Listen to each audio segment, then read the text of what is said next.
কাৰণে এটা ফ্যাক্টৰি নহয় বেয়া সেইটো বুঝিব পাৰিছে কোন নেতাৰ দ্বাৰা জাতীয় সমস্যা সমাধান হ'ব, জাতি সুৰক্ষিত হ'ব, জাতিৰ ভাষা সংস্কৃতি জাই ৰখাৰ ক্ষেত্ৰত ৰাস্তা পাব, সেইটো তেখেতসকলে বুজি পেলাই BPF দলত যোগদান কৰিছে। নিৰ্বাচনৰ আমাৰ জিকাটো নিশ্চিত ময়ে কেণ্ডিডেট হয়, সেইদিনা হাগ্ৰামা মহিলাৰী BPF দলৰ সভাপতি হৈ সেইটো ডিক্লেয়াৰ কৰিছে। আৰু আজি আমি BPF দলৰ সকলো নেতা কৰ্মী সকলোৱে গাঁৱে ভূঞে ঘূৰি ফুৰিছোঁ। মুছলমান গাঁও, ৰাজবংশী গাঁও, বড়ো গাঁও, আদিবাসী গাঁও, নেপালী গাঁও, চত্ৰধৰ গাঁও, গাৰো, ৰাভা গাঁও, অসমীয়া গাঁও, চব গাঁৱতে আমি গৈ পেলাই কথা পাতিছোঁ। চবেই BPF দলক সমৰ্থন কৰিবৰ কাৰণে আগুৱাই আহিছে। ইলেকশ্যনৰ দিনবোৰকে ৰখি আছে। নিৰ্বাচন ইছ্যু সেইটোৱেই হয় আমাৰ যে BTC অঞ্চলত শান্তি প্ৰতিষ্ঠা কৰিব লাগে। আমাৰ তিনিটা উদ্দেশ্য, সঁচা সঁচিকৈ শান্তি প্ৰতিষ্ঠা কৰিব লাগে, প্ৰত্যেক জাতি গোষ্ঠী ধৰ্মাৱলম্বী ৰাজনৈতিকভাৱে একত্ৰিত কৰিব লাগে, আৰু একত্ৰিত কৰাৰ পিছত প্ৰত্যেক জাতি গোষ্ঠীৰ জাতীয় সমস্যা BTCৰ সমস্যা আমি সমাধান কৰিব লাগিব, অঞ্চলৰ উদ্যম কৰিব লাগে। বহু পৰিয়ালক তেখেতসকলে এভিকশ্যন নটিচ দিছে। সেই পৰিয়ালৰ বিশেষ বয়সীয়াল ব্যক্তিসকলে বহুত চিন্তাত পৰিছে।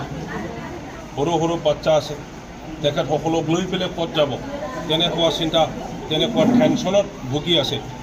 আৰু সেইদিনা তেখেতক হ্ৰদত মাতিছিলে, কোনোবা অফিচাৰে মাতিছিলে, সেইটো আমি গম পাইছোঁ। তাতে আহোঁতে অফিচাৰ বা কি হ'ল বা তাত বা কেনেকুৱা পৰিস্থিতি হ'ল, সেই মানুহজনৰ অসুস্থ হৈ গ'ল, আৰু অসুস্থ হৈ ঠাইতে অসুস্থ হৈ গ'ল। হস্পিটেলত লৈ যাওঁতে বাটতে তেখেতৰ মৃত্যু হ'ল। গতিকে সেইটো খুব দুখজনক কথা। আনফৰ্চুনেট মানুহসকলে ভয়তে, টেনশ্যনতে তেনেকুৱা জীৱন পৰ্যন্ত লছ কৰি ল'ব লগা হৈছে। গতিকে তেনেকুৱা এভিকশ্যন কৰা, কাক বা খেদিব চিন্তা কৰা বা সিদ্ধান্ত লোৱা, তেনেকুৱা চৰকাৰক আমাক নালাগে। BPF দল হাগ্ৰামা মহিলাৰী আমি কৈ আছোঁ যে BTCত 2003 চনৰ 10 তাৰিখ ফেব্ৰুৱাৰীলৈকে যিসকলে BTCত আছে তেখেতসকলে BTCৰ নাগৰিক।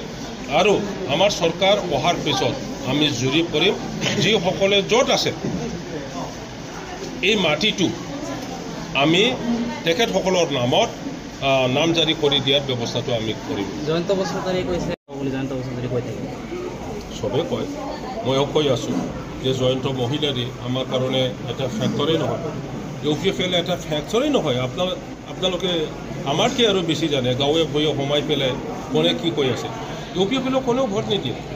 বড়োৰ আজি আপুনি বড়ো গাঁৱত সোমাই পেলাই সোধক, 100জনকে সোধক, 70 to 75% মানুহে ক'ব আমি এইবাৰ ট্ৰেক্টৰত ভোট নিদিওঁ, আমি নাঙলত দিম, সেই কথাটো কয়। গতিকে বড়োৰ 70 to 75% BPF দলে পাই আছে। বাকী জনগোষ্ঠী UPFLক ভোট নিদিয়ে। মুছলিমে নিদিয়ে, আদিবাসী নিদিয়ে, গোৰ্খাই নিদিয়ে, ৰাজবংশী নিদিয়ে, সূত্ৰধৰে নিদিয়ে, হিন্দীভাষী নিদিয়ে, গাৰো ৰাভাই নিদিয়ে, আমাৰ অসমীয়া ভাইসকলে নিদিয়ে, বঙালীয়ে নিদিয়ে, চৰণীয়াসকলে নিদিয়ে, মদাহীসকলে নিদিয়ে। তেতিয়া কোনে দিব তেখেতসকলক আৰু কিমান ভোট পাব, তাতে আপুনি এছেছ কৰিব পাৰে। আজি আমাৰ নেতৃত্বত কোকৰাঝাৰ জিলা মহিলা মঞ্চৰ সভানেত্ৰী, লগতে এছিষ্টেণ্ট ছেক্ৰেটাৰী আৰু তেওঁৰ কৰ্মীবৃন্দ, লগতে কেইবাজনো সতীৰ্থ আমাৰ BPF দলত যোগদান কৰিছে। তাৰ বাবে আমি অত্যন্ত সুখী। আগত দিনত BPF দলটো আজিৰ দিনত বহুত মজবুত, আৰু আমাৰ যি MP কেণ্ডিডেট মাননীয় খাম্পা বৰগোহাঁই ছাৰ, তেখেতৰ জিতাটো একেবাৰে আজিৰ দিনত নিশ্চিত। হীৰাখৰণীয়া আজিৰ দিনত একো নাই, ফেক্টৰ নাই, 0, কিছুমান 5% হ'ব। হীৰাখৰণীয়াই আজিৰ দিনত তেখেতৰ ষ্টাৰ্টিং কমিটি বনাব। এই কমিটিৰ সদস্য বিচাৰি পোৱা নাই। ফেচবুকৰ জৰিয়তে মাতি আছে যে কাক বা কি পদ লাগে, আপোনালোকে আহক মোৰ ষ্টাৰ্টিং কমিটিত। হীৰাখৰণীয়াই এনেকৈ পোষ্ট কৰি আছে ফেচবুকত। হীৰাখৰণীয়াৰ ভেটি দুৰ্বল। আৰু যি আমাৰ UPPL আৰু BJPৰ প্ৰাৰ্থী জয়ন্ত বসুমতাৰী, তেখেতসকলক ৰাইজে ভোট নিদিয়ে, কাৰণ তেখেতসকলৰ লগত যেহেতু BJP আছে, BJPয়ে আমাৰ ৰাইজে, আমাৰ সংখ্যালঘু ৰাইজে কেতিয়াও জয়ন্ত বসুমতাৰীক ভোট নিদিয়ে। কাৰণ BJP আজিৰ দিনত কি কৰি আছে আপোনালোকে দেখিছে। আৰু UPPL চৰকাৰে কিমান BTCৰ কাৰণে উন্নতি কৰিছে আপোনালোকে দেখিছে। উন্নতিৰ নামত ফটাৰ ঢলে বজাই আছে। ছুইজাৰলেণ্ড হ'ব বুলি কৈছে, ছুইজাৰলেণ্ডটো দূৰৰে কথা, একদম জিৰ'। উন্নতিৰ নামত আজিলৈকে এটা ৰাস্তা ঘাট কৰিব পৰা নাই। এয়াই পৰিৱৰ্তন প্ৰমোদ বড়ো ডাঙৰীয়াৰ। ছুইজাৰলেণ্ড এইখিনিয়ে।